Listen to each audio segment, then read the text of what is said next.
नमस्कार दोस्तों, स्वागत है आपका एनएस एजुकेशन में। आज हम पार्ट 2 के बारे में डिस्कस करेंगे। हमारा जो बेसिक और फंडामेंटल ऑफ कंप्यूटर जो चल रहा था उसके पार्ट 2 के बारे में हम आज डिस्कस करेंगे।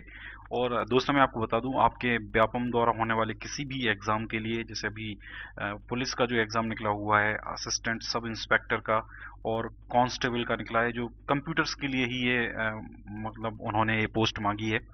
और इसके अलावा बैंकिंग का, इन सब एग्जाम्स के लिए और इनके अलावा जो अदर एग्जाम्स होते हैं जिनमें कंप्यूटर के क्वेश्चंस पूछे जाते हैं, तो उन सब के लिए ये वीडियो आपके लिए लाभकारी होगा। इस वीडियो को आप जरूर देखें और पूरा देखें।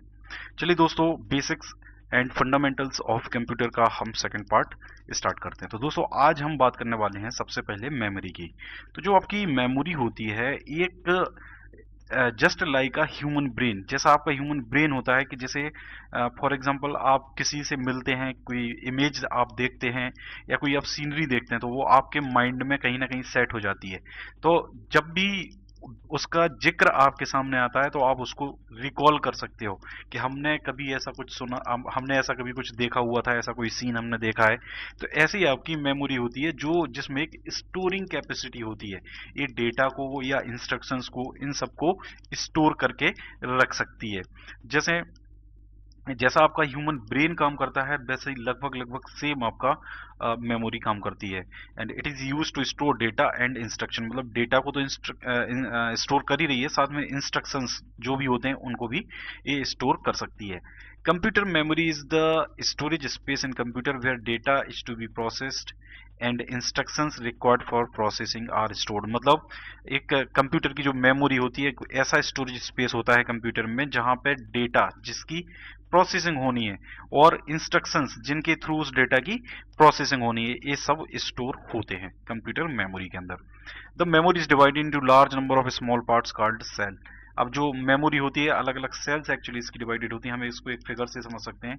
जैसे ये हमने कुछ सेल्स यहाँ पे बना दी हैं, तो मेमोरी का जो कॉन्फ़िगरेशन होता है इस तरीके से रहता है। वो हर एक का एक एड्रेस होता है। जैसे फॉर एग्जांपल मैं यहाँ पे लिख देता हूँ 1, यहाँ पे 1 2 3 4, ऐसे यहाँ पे 1 2 3 4 एंड सो ऑन। तो यहाँ पे इस पर्टिकुलर मेमोरी का जो एड्रेस होगा वो क्या होगा, यहाँ से आ रहा है 2, यहाँ से आ रहा है 2, मतलब 2 2।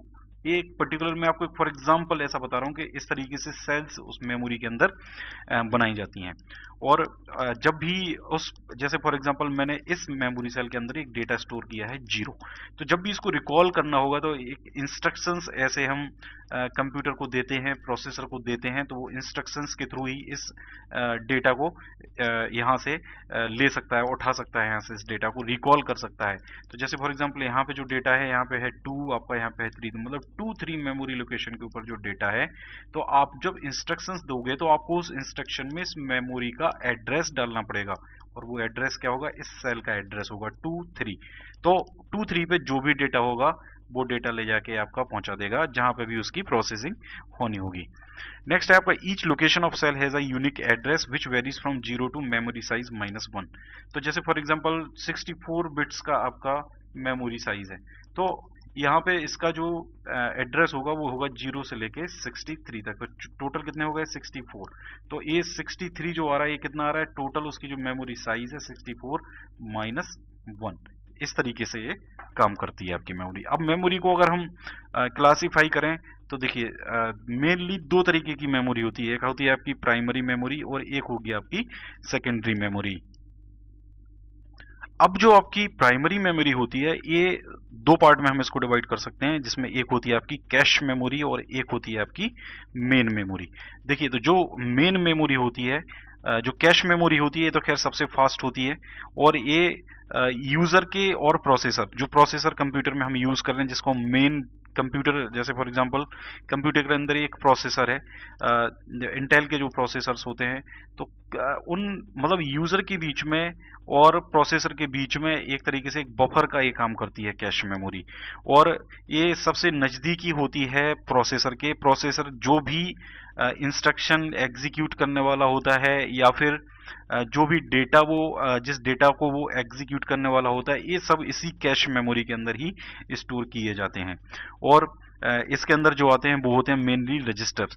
और जो प्रोसेसर के पास जो रजिस्टर्स होते हैं, जैसे कि मैंने आपको लास्ट लेक्चर में ये चीज बताई हुई थी कि प्रोसेसर के अंदर जो रजिस्टर्स होते हैं, उन रजिस्टर्स में मतलब ये जो मेमोरी होती है, मेमोरी होती क्या है, मेमोरी एक सिंपल सी रजिस्टर ही होता है।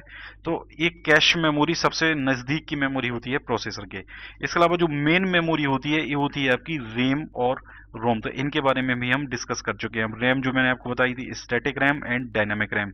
ऐसे ही रोम के भी तीनों पार्ट थे आपके, पी रोम, ईपी रोम और ईईपी रोम। ये तीन पार्ट इसके मेमोरी के, हम ये सब चीजें ऑलरेडी डिस्कस कर चुके हैं। ऐसी फिर होती है आपकी सेकेंडरी मेमोरी। तो सेकेंडरी मेमोरी जो होती है, ये होती है डेटा को स्टोर करने के लिए। जैसे हार्ड डिस्क ड्राइव जो होती हैं, जिनको हम बोलते हैं मैग्नेटिक डिस्क, या फिर ऑप्टिकल डिस्क होती है, जैसे सीडी होती है, डीवीडी होती है, बीआरडी। बीआरडी होती है आपकी ब्लूरे डिस्क, और ये होती है आपकी कॉम्पैक्ट डिस्क। ऐसी फिर आपकी फ्लैश मेमोरी होती है, जिसमें आपके मेमोरी कार्ड और पेन ड्राइव आते हैं, जिनको हम थोड़ी देर के लिए कंप्यूटर में लगाते हैं और उनको निकाल लेते हैं। इस तरीके की जो मेमोरीज होती हैं, इनको हम बोलते हैं फ्लैश मेमोरी।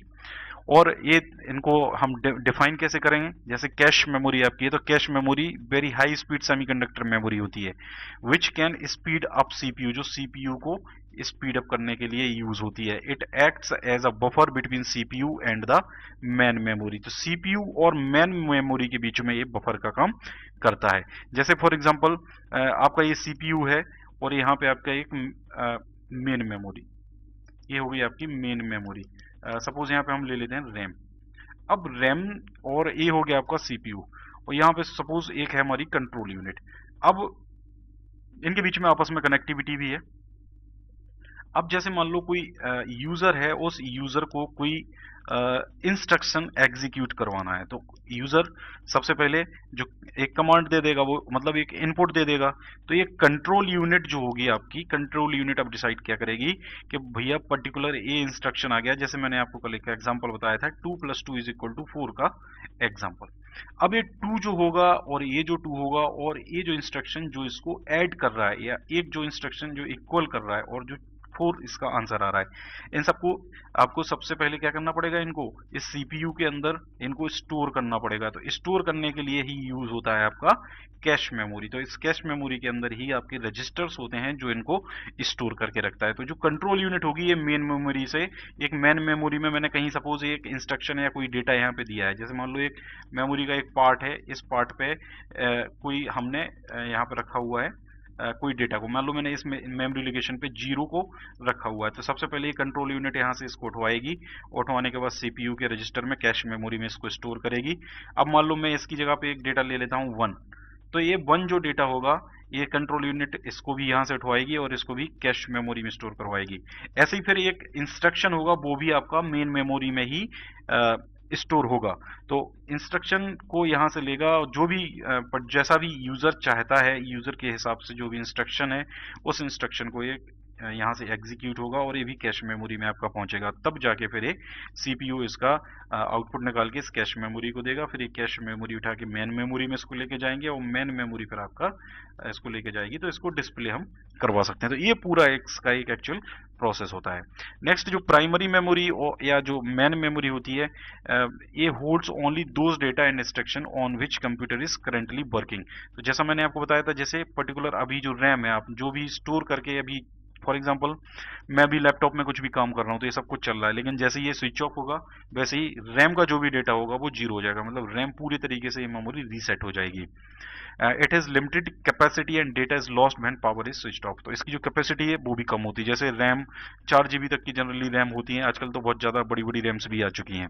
नेक्स्ट होती है फिर आपकी secondary memory. This type of memory is also known as external memory और नॉन वोलेटाइल मेमोरी, और it is slower than main memory. तो ऑब्वियस सी बात है, जैसे रैम है, तो रैम तो फास्ट चाहिए, नहीं तो सिस्टम की जो स्पीड है वो कम हो जाएगी। तो रैम फास्ट होती है, इनकी कैपेसिटी जरूर कम होगी, लेकिन ये फास्ट होंगी।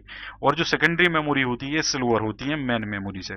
और डेटा को स्टोर करना है या इंफॉर्मेशन को परमानेंटली स्टोर करना है, तो हम इसका यूज करते हैं। जैसे आपका मैंने अभी बताया था आपको, हार्ड डिस्क ड्राइव्स जो होती हैं, इन सब, ये सब मतलब पेन ड्राइव होती हैं, फ्लैश मेमोरी होती हैं, ये सब चीजें आपकी सेकेंडरी मेमोरी में आएंगी।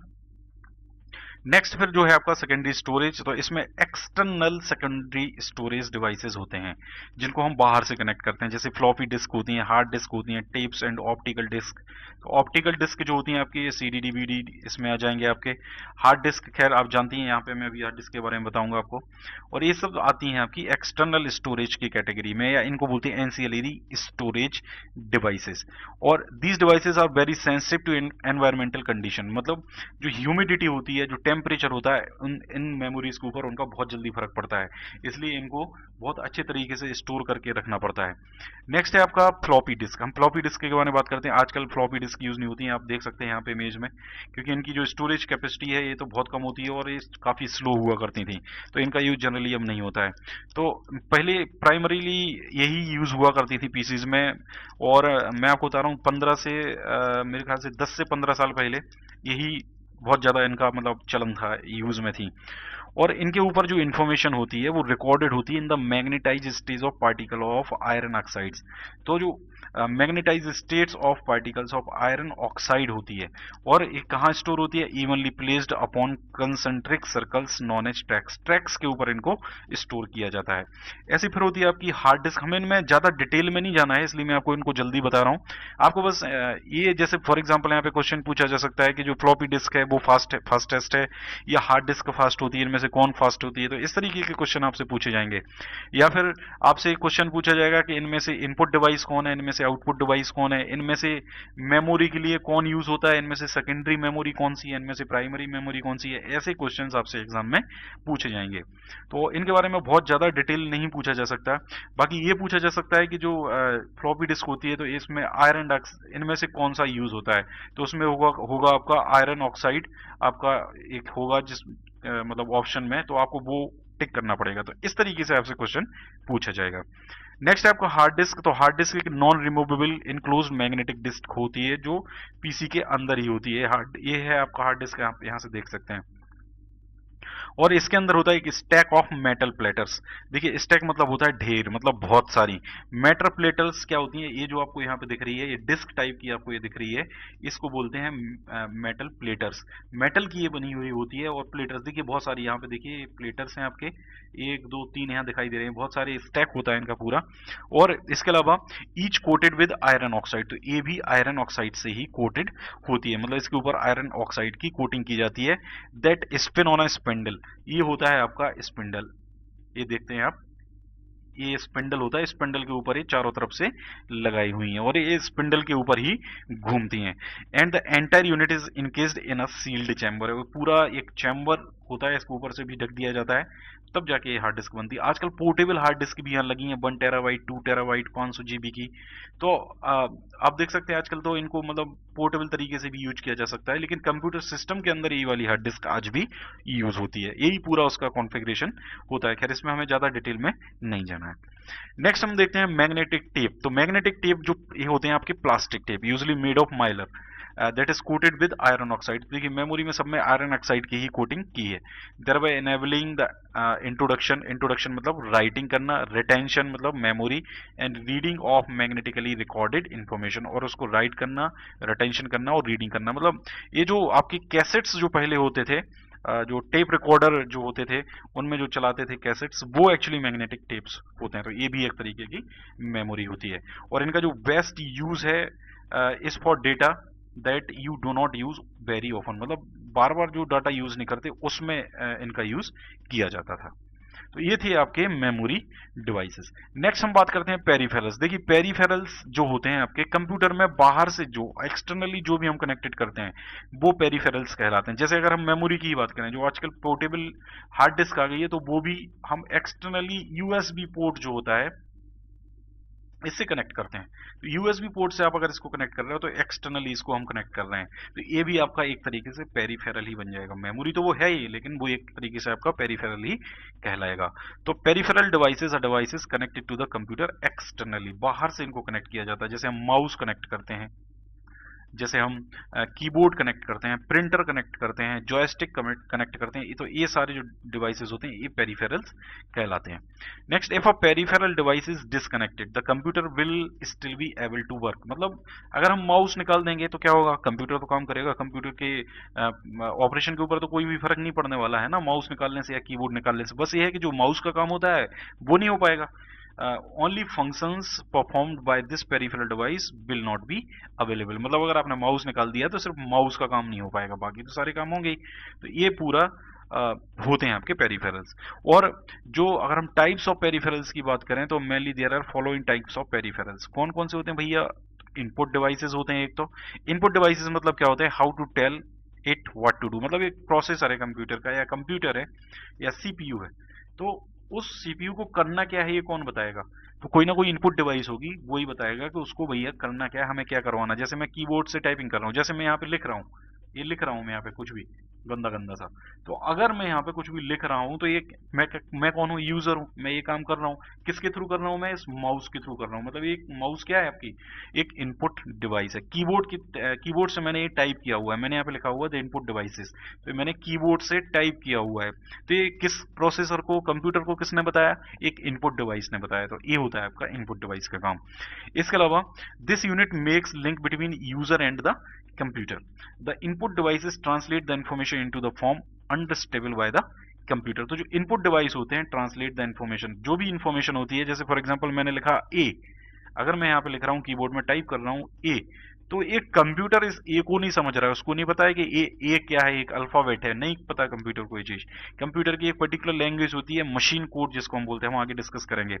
तो ये सब इनपुट डिवाइस ही होते हैं जो उसको इस कंप्यूटर का जो प्रोसेसर होता है उसके अंडरस्टैंडेबल फॉर्म में उसको कन्वर्ट करते हैं। तो ये इनपुट डिवाइस का काम होता है। आपको डिस्प्ले हो रहा है वो एक अलग बात है कि आपने ये टाइप किया और ये दिख गया, तो ये पूरी एक प्रोसेस है। आपने इनपुट दिया, उसने प्रोसेसर ने इसको समझा, उसके मशीन कोड में, जैसे फॉर एग्जांपल 0101011111 ये उसका मशीन कोड है सपोज, इस ए को डिस्प्ले कराने के लिए ये कोड है, तो ये कोड प्रोसेसर समझेगा। तो जो आपका कीबोर्ड होगा वो कीबोर्ड इसको इस फॉर्म में कन्वर्ट कर देगा, और इस फॉर्म में कन्वर्ट करने के बाद फिर से ये ए में फॉर्म में कन्वर्ट होगा, इस ए में ये कन्वर्ट होगा फिर से, और आपके सामने डिस्प्ले होके आएगा कि आप समझ जाओगे कि ये टाइप हो गया। तो अब आप सोच सकते हैं कि सिर्फ एक सिंबल को टाइप करने के लिए कितना कुछ करना पड़ता है आपके कंप्यूटर को।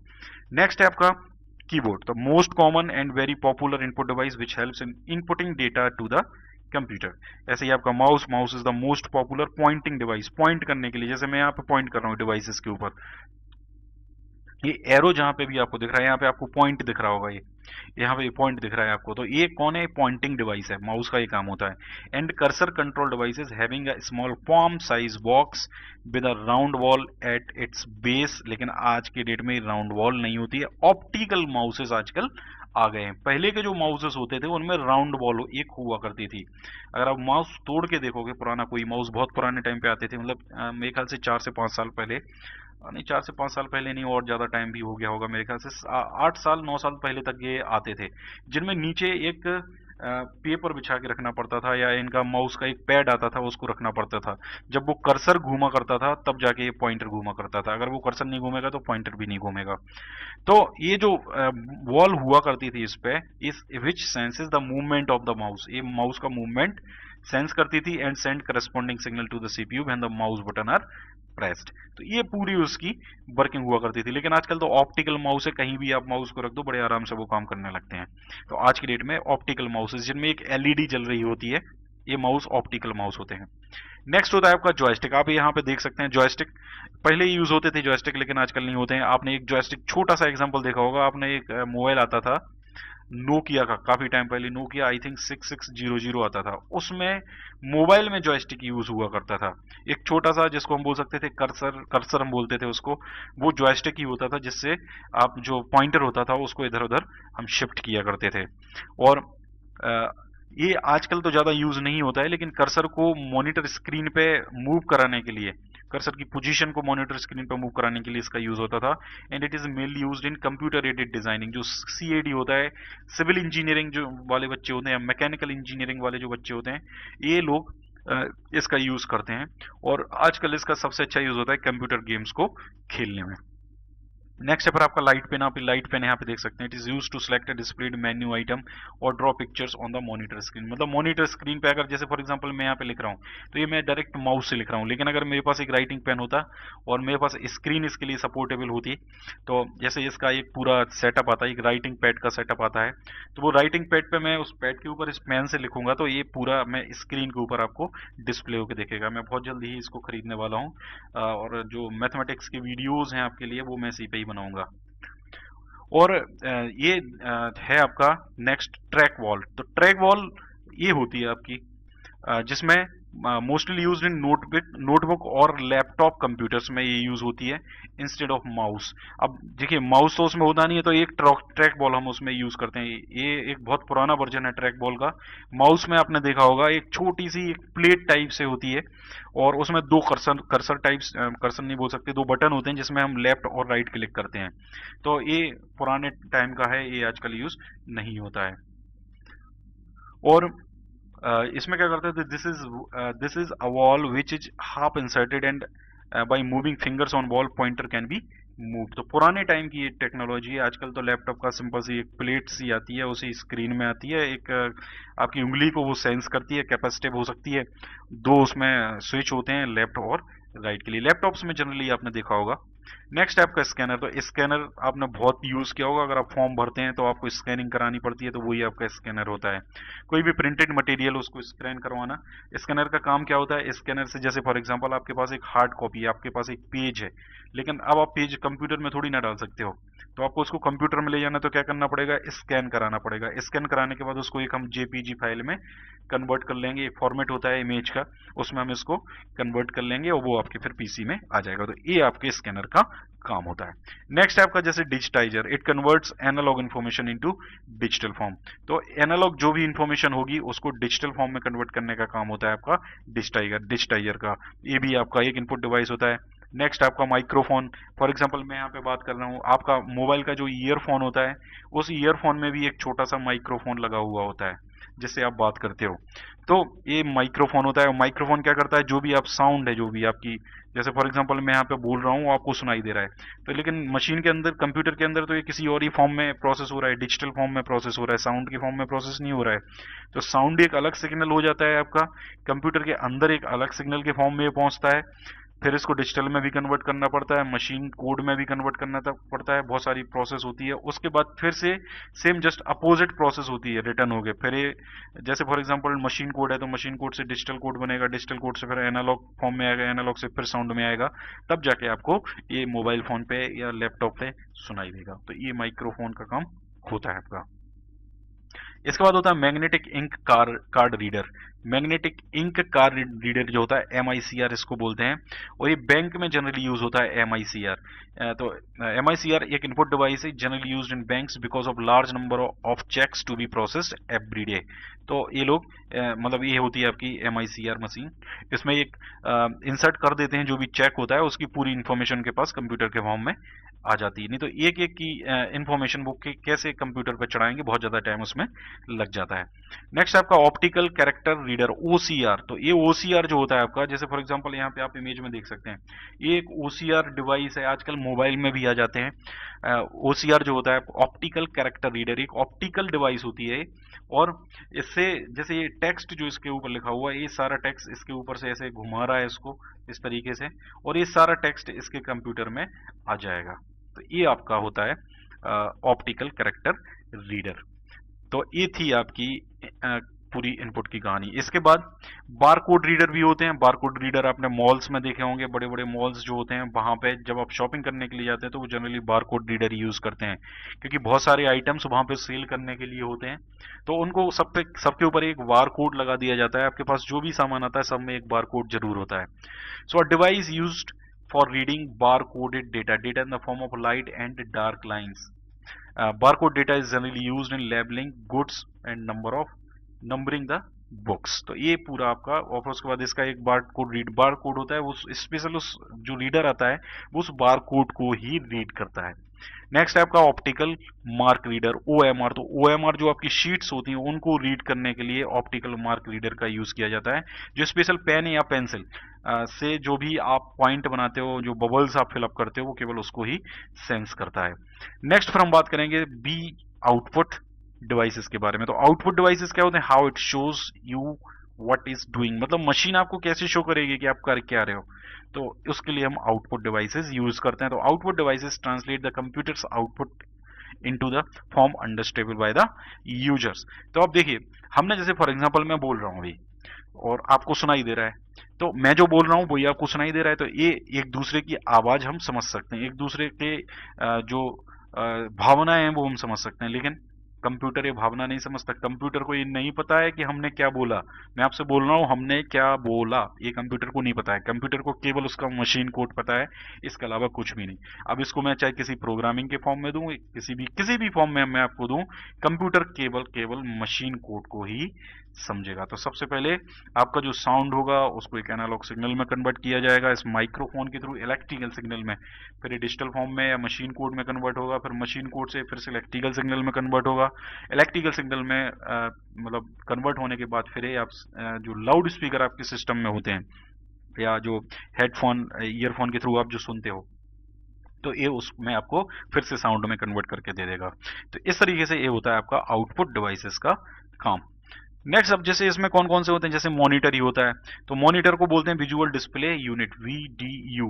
और ये होता है आपका the main output device of the computer. It forms images from टिनी dots, छोटे छोटे डॉट्स होते हैं जिनको बोलते हैं हम पिक्सल्स, और ये पिक्सल्स का ही काम होता है। जिसमें रिजोल्यूशन आपने देखा होगा, आप इमेजेस के रिजोल्यूशन की बात करते हो, जब आपको इमेज को बहुत ज्यादा जूम कर दोगे तो आपको उसमें छोटे छोटे से जो पिक्सल होते हैं थोड़े बड़े बड़े फॉर्म में दिखाई देने लगते हैं।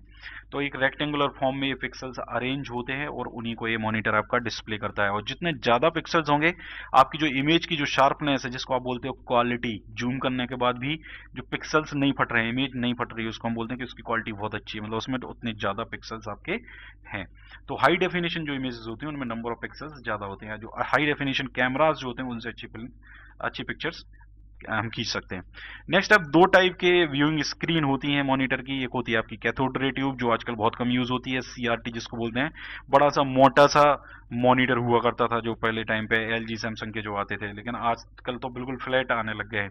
जैसे लैपटॉप की स्क्रीन होती है वैसे ही आपके मॉनिटर की भी स्क्रीन होती है। तो जो पहले होते थे ये होते थे CRT, कैथोड रे ट्यूब, इस फंक्शन पे ये काम करते थे, और इसको हम खैर ज्यादा मतलब डिटेल में जाने की जरूरत नहीं है। नेक्स्ट है आपका फ्लैट पैनल डिस्प्ले, जो आजकल हम यूज करते हैं। The flat panel refers to a class of video device that have reduced volume, मतलब तो एक तो उसका वॉल्यूम कम हो गया, वेट कम हो गया, पावर रिक्वायरमेंट कम हो गई है। किसके कंपैरिजन में? CRT के कंपैरिजन में। जैसे आजकल जो टीवी आ रही हैं वो किस पे आ रही हैं? वो दीवार पे चिपक जाती हैं टीवी आजकल आपकी। तो वो दीवार वाली जो टीवी आ रही है कितनी बिल्कुल फ्लैट होती हैं, ज्यादा उनकी मोटाई नहीं होती, तो ये फ्लैट पैनल डिस्प्ले ही होते हैं। फिर होते हैं आपके printers. Printer is an output device which is use to print information on the paper. अब इम्पैक्ट प्रिंटर होते हैं और नॉन इम्पैक्ट प्रिंटर भी होते हैं, तो ये ज्यादा डिटेल में हमको इनको जाने की जरूरत नहीं है।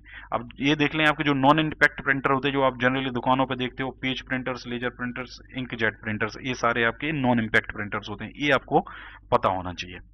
नेक्स्ट, अब हम बात करते हैं कुछ नोट्स की। हमने सब कुछ डिस्कस कर लिया, हमने डेटा के बारे में इतना सब कुछ डिस्कस कर लिया, हमें लेकिन डेटा नहीं पता अभी तक क्या है, तो हम आपको डेटा बता देता हूँ। Data can be defined as a representation of facts. जो भी फैक्ट है, जैसे फॉर एग्जांपल मैं कुछ लिख रहा हूँ, मैंने यहाँ पे कुछ लिखा हुआ है, तो ये क्या है आपका? एक डेटा है। कुछ फैक्ट्स हो सकते हैं, कुछ कंसेप्ट्स हो सकते हैं, इंस्ट्रक्शंस हो सकते हैं in a formalised manner which should be suitable for communication. मैं आपसे क्या कर रहा हूँ? कम्युनिकेशन कर रहा हूँ, तो कम्युनिकेशन के फॉर्म में सूटेबल। मैंने यहाँ पे, आप इंग्लिश समझते हो, हिंदी समझते हो, तो मैं इंग्लिश में लिख रहा हूँ, हिंदी में बोल रहा हूँ, लेकिन अगर मैं यहाँ पे फ्रेंच में लिखूंगा तो आप कुछ भी नहीं समझ पाओगे।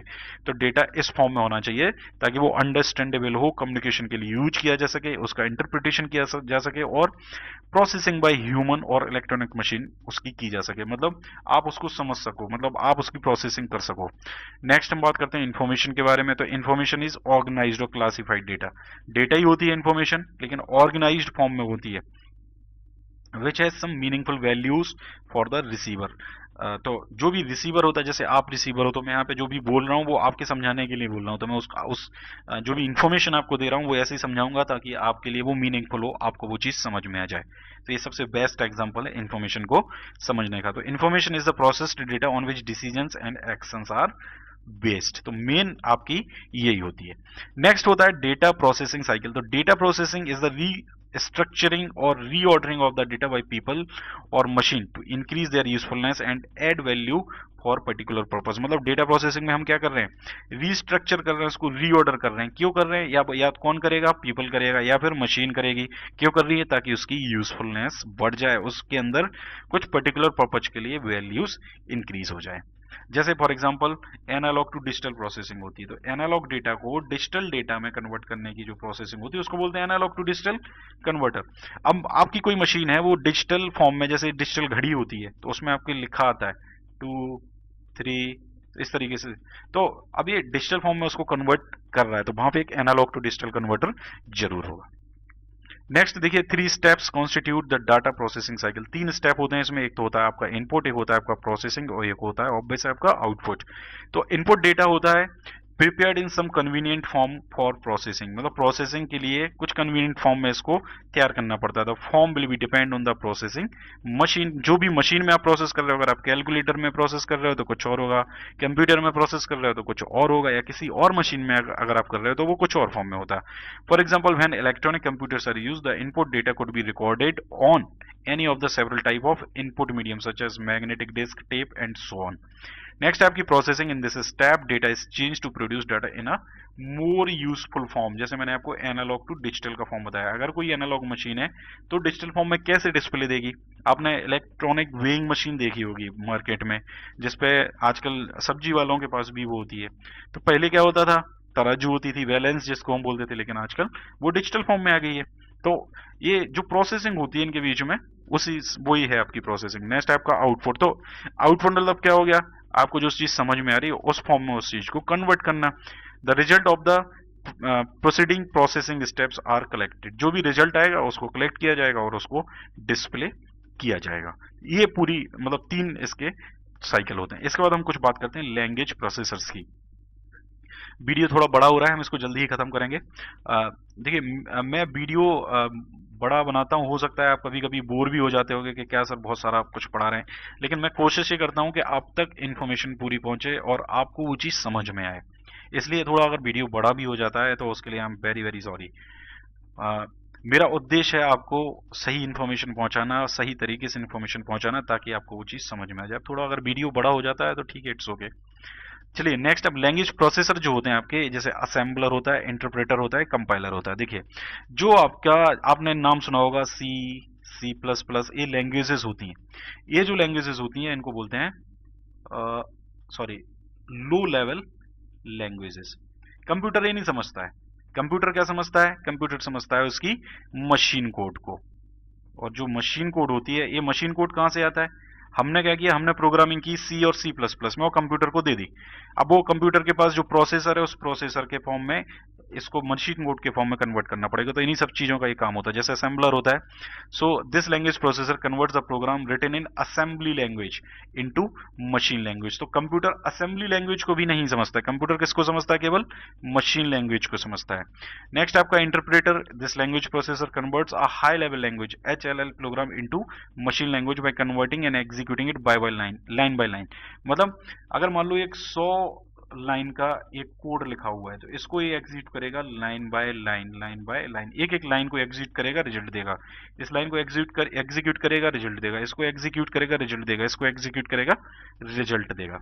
लेकिन नेक्स्ट होता है आपका कंपाइलर। कंपाइलर और जो इंटरप्रेटर होता है ये एक ही चीज होते हैं, लेकिन फर्क क्या होता है दोनों में। जो कंपाइलर होता है ये पूरे प्रोग्राम को एक बार में ही जो हाई लेवल प्रोग्राम होता है उसको मशीन लैंग्वेज में एक ही बार में कन्वर्जन कर देता है उसका। लेकिन कन्वर्जन करने मतलब एक ही बार में कन्वर्जन हो जाता है और आपको पूरा फाइनल ये रिजल्ट दे देगा। जो भी एरर आएगी वो आपको एरर बता देगा।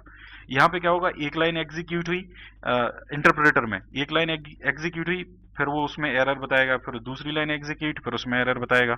लेकिन यहाँ पे एक ही बार में पूरे कोड को एग्जीक्यूट कर देगा और उसके बाद एक बार में ही आपको सारे रिजल्ट्स बता देगा। तो it converts the high level program, high level language program in one go, मतलब एक ही बार में, and reports all the errors of the program along with the line numbers. Line numbers मतलब किस लाइन में एरर है वो आपको बता देगा।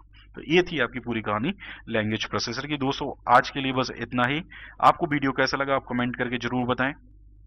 अपने दोस्तों के साथ इस वीडियो को जरूर शेयर करें ताकि सब तक ये इन्फॉर्मेशन पहुंचे। अगर आपको पसंद आता है तो जरूर शेयर करें, और अगर अभी तक आपने चैनल को सब्सक्राइब नहीं किया है तो चैनल को जरूर सब्सक्राइब करें और नोटिफिकेशन बेल को जरूर दबाएं। इसके अलावा मैं ऑब्जेक्टिव सीरीज भी इसके लिए लेके आऊंगा जिसमें हम MCQ डिस्कस करेंगे, मल्टीपल चॉइस क्वेश्चंस कंप्यूटर्स के डिस्कस करेंगे जो आपके एग्जाम्स के लिए बहुत इंपॉर्टेंट होंगे। Thank you very much.